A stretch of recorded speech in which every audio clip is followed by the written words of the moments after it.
Thanks for having me. Yes, Lauren, obviously COVID-19 has changed so much as far as the workplace is concerned.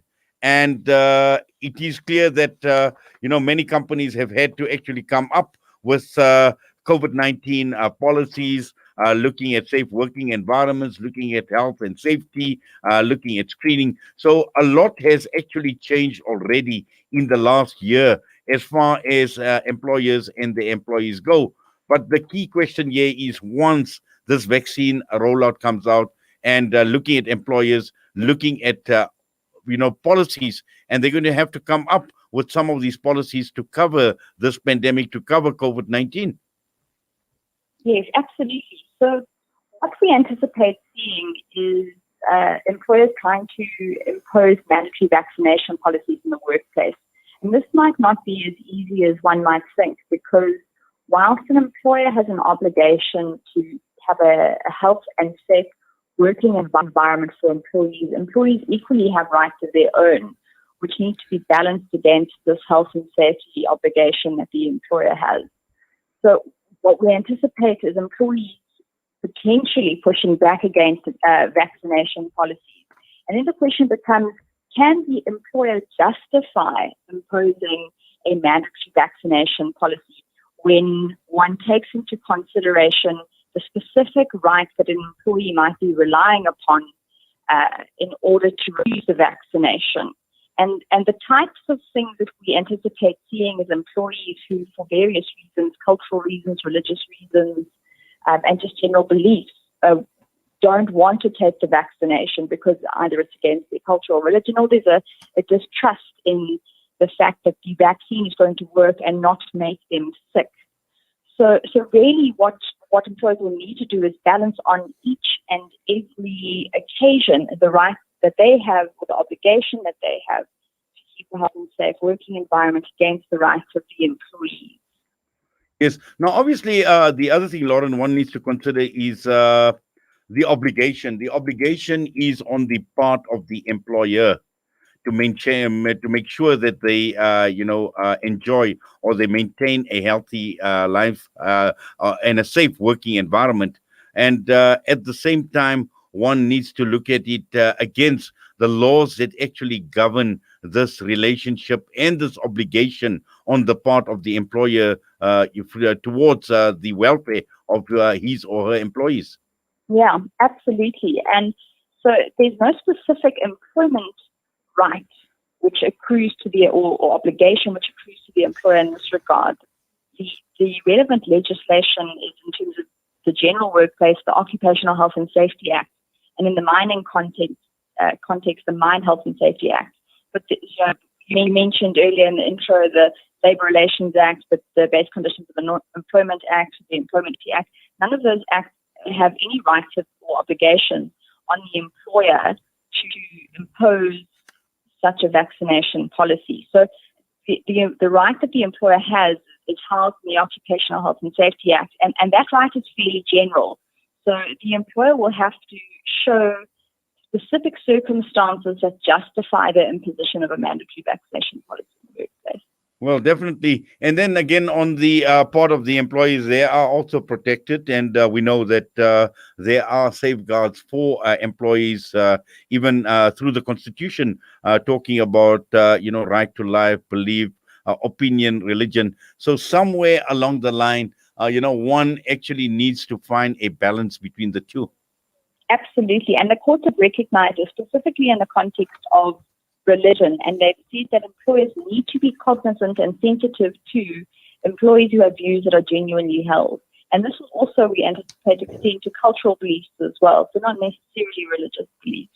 But, an employer is going to have to look at each and every case where an employee is resistant to take the vaccination and assess each of those facts against its right to, or its obligation to ensure a healthy and safe working environment. Yes. Now, obviously, there have been a few adjustments, Lauren, that have already been made in the workplace. And I think last week I got a call from someone talking about labor inspectors visiting his business premises.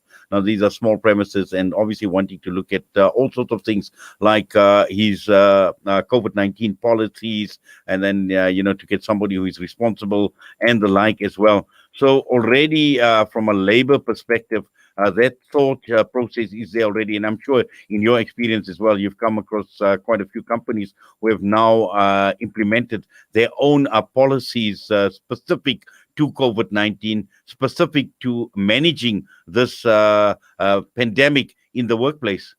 Indeed. The Department of Employment and Labour has taken this really seriously and has done a number of inspections that are specifically COVID-related. So employers are well advised to have their workplace plan at hand.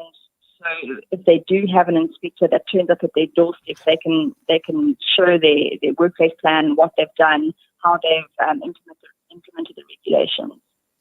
Yes. Now, I know where we are at this point in time. We've seen this whole vaccine debacle, and this is something obviously that is not going to happen immediately, because we know until decisions are made by the powers that be with regard to what to do with the current state of affairs as far as vaccinations are concerned. But just looking ahead and from a planning perspective, what sort of guidance or what sort of advice could be given to employers specifically as we head towards at some stage procuring this vaccine, and when we see it gaining momentum, and until we reach that magical mark that the president is talking about, when we get to what is called population or herd immunity? Yes, and I think the best advice that I can give to employers to know your workforce. So understand what kind of hurdles you might face in your workforce. Perhaps that means running some questionnaires or some polls or some surveys on an anonymous basis to see whether employees would be willing or not to take the vaccination. Obviously, if you have a mandatory vaccination policy and everybody is willing to take the vaccine, you don't have any issues. But, employers should anticipate what kind of issues are going to come up when they are able to roll out a vaccination. Yes, and just finally, Lauren, we know we've heard the president also announce that nobody would be forced to obviously take the vaccine. But again, sometimes you wonder, you're caught between a rock and a hard place, because on the one hand, internally, yes, within the country, we may not have this problem. But people wanting to travel, and particularly those that need to travel out of the country, we know many business people, many employees would be required possibly to travel to other parts around the world for business reasons. And there again, this is where the dilemma comes in. If you don't have your vaccine card, you may not be allowed in the country. And that could impact on an employer-employee relationship as well in the long term. Yeah, absolutely. And you might find that it's an inherent requirement of the job, and that would justify the employer rolling out a mandatory vaccination.